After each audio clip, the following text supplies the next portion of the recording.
Game creation is a beautiful act. It's also a trying one. With the help of garlic-gulping Wario, you too can now make a tiny moment of zen on your DS with fantastic tools, exhaustive tutorials, and a lot of elbow grease.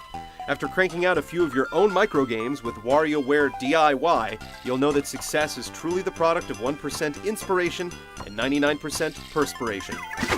Look alive!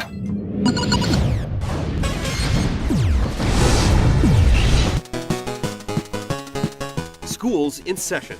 Wario's journey to Miyamoto-dom starts with 3 lengthy multi-part lessons. Between the glib patter, you'll learn the ropes of the Super Makermatic 21, the game design station in Wario's world.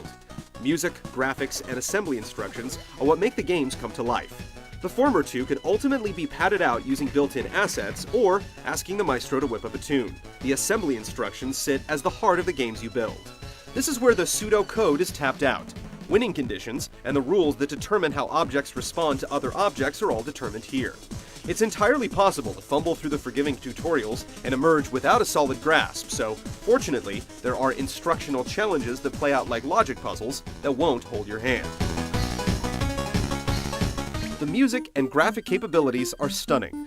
While Adobe won't have to inquire about copyright infringement, there are a lot of tools to help you draw and animate, though pixel precision can be difficult, making that DSi XL screen look appealing. Meanwhile, any chiptune junkie will have a field day cruising the game's sound fonts.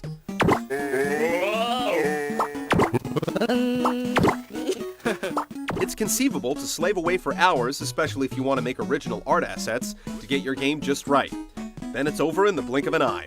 The ability to trade through the DS or a premium Wii channel reinforces the fact that hard work isn't its own reward, recognition is.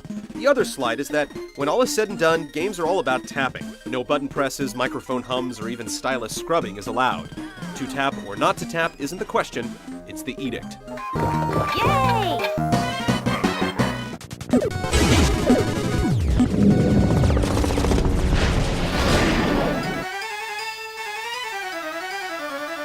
Nintendo deemed it necessary to not just ship an excellent tool set, but pack it in with some games as well. The included 90-odd games suffer from the tap-only issue, as they were made with the very same tools at your disposal. That does mean, though, that they can be studied and cribbed off of from their art to their assembly. There are also a few boss battles, which are longer than the average microgame, though one of them is an awful sliding number puzzle. Those weren't any fun when the doctor gave you one after your booster shots, and they still aren't. The fact that you can't build your own boss battles is also a bummer. Rounding out the games are a number of activities, like assembly puzzles, graphic jobs Wario wants you to do on his games, music to listen to, comic books to read, and more. Little medals are rewarded, and scores are tallied. Nintendo has added a little flash to the doldrums of creation. There just isn't always much sizzle behind it.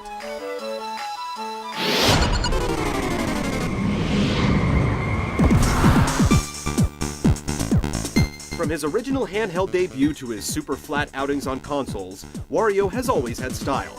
He'd probably call it chutzpah. It's represented here with tons of sprites, both animated and still. The music is as catchy as ever, even the auto-generated stuff. The adventurous can even try humming into the mic and letting the game interpret the tones. The whole package is easy on the eyes and ears, but the process of refining your own creations is sometimes frustrating, especially when you see the gorgeous art that the packed-in games bandy about so casually.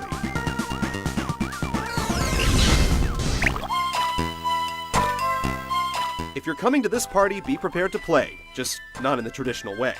The 90-something built-in games are a paltry offering for the series, and the tap-only ethos really starts to wear on once you start to hit your stride as a designer. Still, the toolset is inspired, and those with the connected Wii and the ambition, and wallets, could potentially find their 15 milliseconds of fame.